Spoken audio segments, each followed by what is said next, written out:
Hello everyone, स्वागत है आप सबका आपके अपने YouTube channel thanks learning classes में। अगर आप भी क्लास 10th में हैं और 11 मार्च को सामाजिक विज्ञान का पेपर देने वाले हैं तो ये पूरा वीडियो जरूर देखें।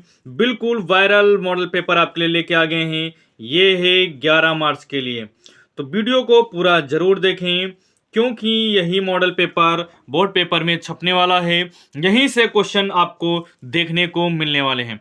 आज हम बात करेंगे सामाजिक विज्ञान की। यहाँ पर निर्देश आपको मिल जाएंगे, समय 3 घंटे 15 मिनट। तो ये सब अच्छे से आप वहाँ पर पढ़ेंगे। हम डायरेक्ट यहाँ पर आते हैं बहुविकल्पीय क्वेश्चन पर। ठीक है, ये सभी निर्देश दिए गए हैं, ये आप अच्छे से देखेंगे। इसमें जो मानचित्र कार्य होना है, इतिहास का 5 नंबर का जो आता है और जो यहाँ पर आता है भूगोल का लिखने के लिए, यहाँ पर मानचित्र भी आपको दिखाएंगे, भरेंगे भी। तो पूरा वीडियो जरूर देखें। यहां पर देखेंगे खंड आ है बहुविकल्पीय प्रश्न। 1 नंबर का एक क्वेश्चन है, टोटल 20 बहुविकल्पीय प्रश्न है 20 नंबर के। निर्देश नीचे दिए गए प्रश्नों के प्रत्येक प्रश्न के 4 विकल्प दिए गए हैं। सही विकल्प चुनकर ओएमआर उत्तर पत्रक पर चिन्हित करना है। तो पहला ही क्वेश्चन शानदार तरीके से यहाँ पर मिल जाता है। फ्रांस की क्रांति कब हुई थी? 1688, 1789, 1914 या फिर 1939? तो ये हुई थी 1789 में। तो बी वाला ऑप्शन यहाँ पर सही हो जाएगा। शानदार और बेहतरीन क्वेश्चन है, बार बार लगातार पूछा जा रहा है, तो वेरी इंपॉर्टेंट टिक कर दिए हैं, आप भी टिक कर लीजिए और याद कर लीजिए। ऑटो वन बिस्मार्क का संबंध किस देश से था? इटली से, जर्मनी से, फ्रांस से या फिर ब्रिटेन से? तो ये था जर्मनी से। बी वाला ऑप्शन यहाँ पर टिक करेंगे। शानदार और बेहतरीन क्वेश्चन चल रहे हैं, तो वीडियो को लाइक करना ना भूलें और अपने फ्रेंड्स में ज़्यादा से ज़्यादा शेयर करें। चैनल को सब्सक्राइब अवश्य कर लें। चलते हैं यहाँ पर अगला क्वेश्चन देखते हैं। अगला क्वेश्चन है, हिंद स्वराज पुस्तक के लेखक हैं। तो हिंद स्वराज पुस्तक के लेखक यहाँ पर देखेंगे सरदार पटेल, बाल गंगाधर तिलक, महात्मा गांधी, सुभाष चंद्र बोस। तो ये हो जाएंगे महात्मा गांधी। सी वाला ऑप्शन यहाँ पर सही हो जाएगा। गुलामगिरी के लेखक कौन थे? तो ये आपको बताना है। तो ये थे ज्योतिबा फूले। बी वाला ऑप्शन यहाँ पर सही हो जाएगा। अगला क्वेश्चन है, महामंदी का प्रारंभ कब हुआ था? तो वर्ष 1929 में हुआ था। ये देखेंगे तो सी ऑप्शन आपको दिख जाएगा। ये सी ऑप्शन यहाँ पर सही हो जाएगा।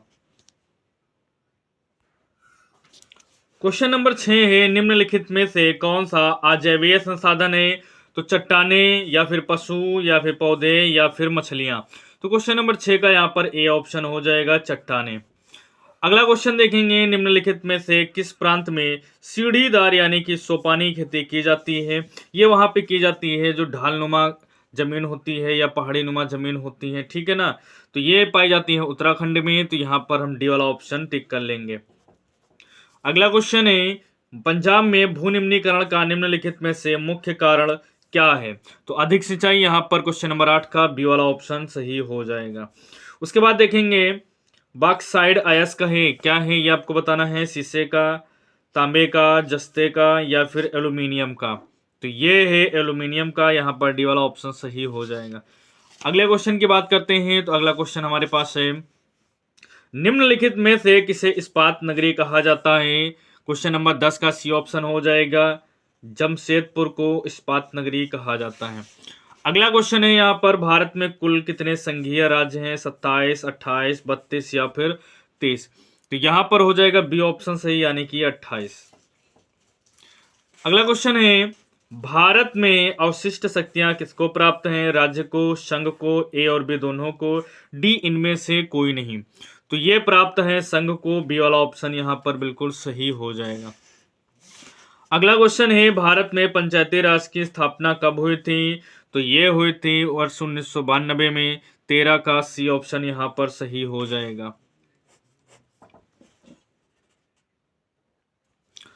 फिर क्वेश्चन नंबर 14 है, भारत में महिलाओं के लिए आरक्षण की व्यवस्था है। लोकसभा, विधानसभा, मंत्रिमंडल, पंचायती राज की संस्थाएं? तो क्वेश्चन नंबर 14 का यहाँ पर डी वाला ऑप्शन सही हो जाएगा। निम्नलिखित में से कौन लोकतंत्र से संबंधित है? वैध शासन, पारदर्शी शासन, उत्तरदायी शासन, ये सभी? तो क्वेश्चन नंबर 15 का डी ऑप्शन हो जाएगा, ये सभी। अगला क्वेश्चन देखेंगे, निम्नलिखित देशों में से किस देश का मानव विकास सूचकांक 2016 के अनुसार भारत से अधिक ऊंचा है? श्रीलंका, बांग्लादेश, पाकिस्तान या फिर नेपाल। तो क्वेश्चन नंबर 16 का ए ऑप्शन हो जाएगा श्रीलंका। ठीक है, अगला क्वेश्चन है यहाँ पर क्वेश्चन नंबर 17, निम्न में से किसको कृषि क्षेत्रक कहते हैं? तो प्राथमिक क्षेत्रक को कहते हैं। ये ऑप्शन यहाँ दिख रहा है, सही हो जाएगा। विश्व व्यापार संगठन की स्थापना निम्नलिखित में से किस वर्ष हुई थी? तो ये हुई थी वर्ष 1995 में। बी ऑप्शन इसका सही हो जाएगा। उसके बाद क्वेश्चन है, भारत में उपभोक्ता संरक्षण अधिनियम यानी कोपरा कब लागू किया गया था? तो ये लागू किया गया था वर्ष 1986 में। डी वाला ऑप्शन सही हो जाएगा। फिर शानदार और बेहतरीन क्वेश्चन है, सूचना का अधिकार अधिनियम कब पारित किया गया था? जनवरी 2020, जनवरी 2002 में, जनवरी 2004 में, अक्टूबर 2005 में या जुलाई 2007 में? तो 20 का सी ऑप्शन सही हो जाएगा, अक्टूबर 2005 में। ठीक है, तो ये 20 इंपॉर्टेंट एमसीक्यू हैं। वीडियो अगर अच्छा लग रहा है तो वीडियो को लाइक करते चलें। बाकी क्वेश्चन एकदम सॉलिड हैं, जरूर इनको तैयार करें। अब आते हैं खंड बा में। खंड बा यहां से स्टार्ट हो जाता है। खंड बा में देखेंगे वर्णात्मक 1 में उत्तर लगभग 80 शब्दों में देना है, 4 गुणे 4। तो यहाँ पर देख सकते हैं, यहाँ पर 16 नंबर के क्वेश्चन है, 4 गुणे 4 के रूप में दिया गया है। तो यहाँ पर सबसे पहले क्वेश्चन है, भारत में राष्ट्रवाद के उदय के कारणों का उल्लेख करना है, या फिर आप अथवा में क्वेश्चन कर सकते हैं। अथवा में क्वेश्चन दिया गया है, जोसेफ मेसनी यानी मेसनी के विचारों पर प्रकाश डालना है आपको। फिर क्वेश्चन नंबर 2 देखेंगे, भारतीय कृषि की कोई 3 विशेषताएं लिखिए। ये नहीं करना चाहते हैं तो आपको अथवा में मिला है क्वेश्चन, वाणिज्यिक कृषि की विशेषताओं का उल्लेख कीजिए। सभी क्वेश्चन यहाँ पर 4 नंबर के हैं, 2 में से कोई एक कर सकते हैं, अथवा में मिल रहे हैं। भारत में महिलाओं के प्रति भेदभाव के तरीकों का वर्णन कीजिए, या फिर अथवा में क्वेश्चन है, भारतीय लोकतंत्र की सफलता के किन्हीं 4 आवश्यक दशाओं का वर्णन करना है, 4 नंबर। या फिर क्वेश्चन नंबर 4 करना है आपको, विश्व व्यापार संगठन के क्रियाकलापों का वर्णन कीजिए। ये भी अथवा में क्वेश्चन मिलेगा, इसमें से कोई एक कर सकते हैं।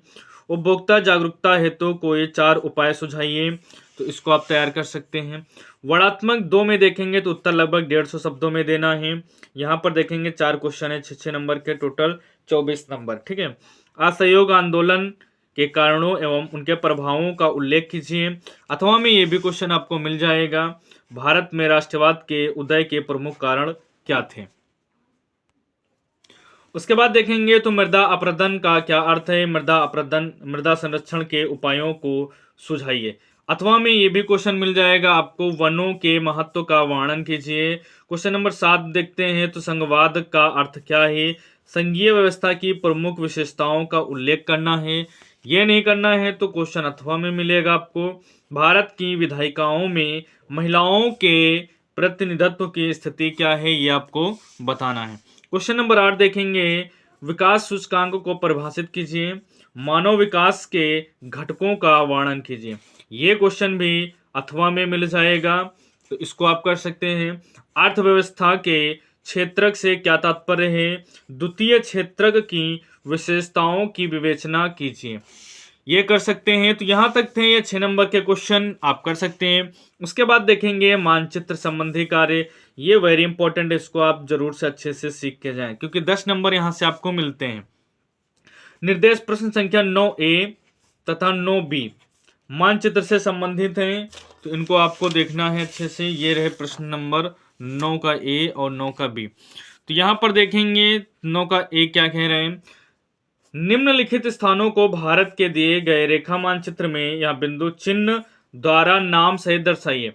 सही नाम तथा अंकन के लिए आधा प्लस आधा अंक निर्धारित है। ठीक है, प्रत्येक क्वेश्चन यहाँ पर 1 अंक के लिए है, आधा प्लस आधा के रूप में। तो यहाँ पर देखेंगे वह स्थान जहां 1927 में भारतीय राष्ट्रीय कांग्रेस का अधिवेशन हुआ। तो इनको हम मानचित्र में देख लेते हैं शानदार तरीके से। तो ये हमारे पास मानचित्र है, और यहाँ पर हमने सुविधा के लिए पहले से ही इनको चिन्हित कर लिया है। तो यहाँ पर देखेंगे पहले क्वेश्चन का आंसर क्या हो जाएगा, मद्रास हो जाएगा। तो मद्रास यहाँ पर आप दिखा सकते हैं, इसे लाइन खींच सकते हैं। ठीक है, यहाँ पर आप इसको मद्रास को दिखा सकते हैं। उसके बाद क्वेश्चन अगर हम दूसरा देखेंगे, तो वह स्थान जहां महात्मा गांधी ने नमक कानून भंग किया। तो दांडी गुजरात आप यहाँ पर देख सकते हैं, इसको ऐसे भर सकते हैं, ये है दांडी गुजरात। ठीक है, उसके बाद देखेंगे तो अगला क्वेश्चन मिलेगा आपको। क्वेश्चन नंबर 3 है, वह जनपद जहां जलियांवाला बाग की घटना घटी। तो ये चौरी चौरा नामक स्थान पे घटी थी। तो आप इसको यहाँ दिखा सकते हैं, चौरी चौरा गोरखपुर उत्तर प्रदेश में, ये यहाँ पर मानचित्र में भर सकते हैं, ठीक है ना। सही चिन्ह लगाएंगे यहाँ पर और सही नाम बताएंगे तो आपको 1 नंबर मिलेगा। अगला क्वेश्चन है, वह स्थान जहां महात्मा गांधी का किसान सत्याग्रह आंदोलन हुआ। क्वेश्चन नंबर 4 का हो जाएगा खेड़ा गुजरात आंसर। तो आप यहाँ पर देख सकते हैं खेड़ा गुजरात, हमने यहाँ पर इसको दिखा दिया है। अब क्वेश्चन नंबर 5 देखते हैं, वह स्थान जहां 1929 में भारतीय राष्ट्रीय कांग्रेस का अधिवेशन हुआ। तो लाहौर में हुआ था। तो आप ये देख सकते हैं लाहौर में, हमने इसको यहाँ पर दिखा दिया। तो टोटल 5 क्वेश्चन है, हिस्ट्री के हैं, वेरी इंपॉर्टेंट हैं। आप स्क्रीनशॉट ले सकते हैं, इनको भरना सीख सकते हैं, तैयार कर सकते हैं। ये रहे पेपर में क्वेश्चन। अब उसके बाद यहाँ पर देखेंगे क्वेश्चन नंबर 9 का बी, दिए गए भारत के रेखा मानचित्र में निम्नलिखित स्थानों को दर्शाइए। क्या है, दक्षिण भारत की एक नदी चिन्ह द्वारा नामचित। यहां पर हमने चिन्ह नहीं बनाए हैं क्योंकि बोर्ड पेपर में कोई भी चिन्ह बन के आ सकता है, तो आप उसको दिखा सकते हैं। दक्षिण भारत की कोई एक नदी दिखानी है, ठीक है। ये रहा मानचित्र, हमने 5 क्वेश्चन के आंसर यहाँ पे लिख लिए हैं। तो ये है कावेरी नदी, आप इसको यहाँ पर दिखा सकते हैं, ठीक है। ये दक्षिण भारत की एक नदी हो जाएगी। बोर्ड पेपर में यहाँ पर जो चिन्ह बना होगा आपको वही चिन्ह यहाँ पर बना देना है और ऐसे ही लिख देना है, ठीक है। चिन्ह बदलते रहते हैं इसलिए हमने यहाँ पर चिन्ह नहीं लिया। भारत के पूर्वी तट पर स्थित एक बंदरगाह चिन्ह द्वारा नाम से दिखाना, 1 नंबर मिलेगा। तो हमने यहाँ पर दिखा दिया है, कहाँ का पूछ रहा है, पूर्वी तट का पूछ रहा है। तो पूर्वी तट पे हमने यहाँ पर पारादीप बंदरगाह जो कि उड़ीसा में है, इसको हमने यहाँ पर दिखा दिया, ठीक है। अब अगला क्वेश्चन यहाँ पर है, काली मृदा का एक क्षेत्रक चिन्ह द्वारा नाम सहित। तो काली मृदा के अलग अलग क्षेत्रक होते हैं, लेकिन जो सबसे अच्छा क्षेत्रक है वो अपना गुजरात है। यहाँ पर देखते हैं तो गुजरात कर सकते हैं, आप महाराष्ट्र भी दिखा सकते हैं, दोनों ही सही हो जाएंगे। उसके बाद क्वेश्चन देखेंगे, कोई एक चाय उत्पादक क्षेत्र किन्हीं क्षेत्र चिन्ह द्वारा नाम सहित है। तो चाय उत्पादक आप असम भी दिखा सकते हैं, दार्जिलिंग भी दिखा सकते हैं, जो मन हो दिखा सकते हैं। तो हमने यहाँ पर असम को दिखा दिया है, ठीक है। उसके बाद देखेंगे, नर्मदा नदी पर बना बांध दिखाना है चिन्ह द्वारा नाम सहित। तो हमने ये दिखा दिया है यहाँ पर सरदार सरोवर बांध, ठीक है। तो क्वेश्चन 5 यहाँ पर हो गए टोटल ज्योग्राफी के। इस प्रकार से आपको मानचित्र भरना है तो 10 नंबर पूरे के पूरे मानचित्र के भी आपको मिल जाएंगे। वीडियो कैसा लगा कमेंट करके जरूर बताएं, और पहली बार चैनल पर विजिट कर रहे हैं तो चैनल को सब्सक्राइब करना ना भूलें। मिलते हैं फिर नेक्स्ट वीडियो में, तब तक के लिए टाटा बाय बाय, जय हिंद जय भारत।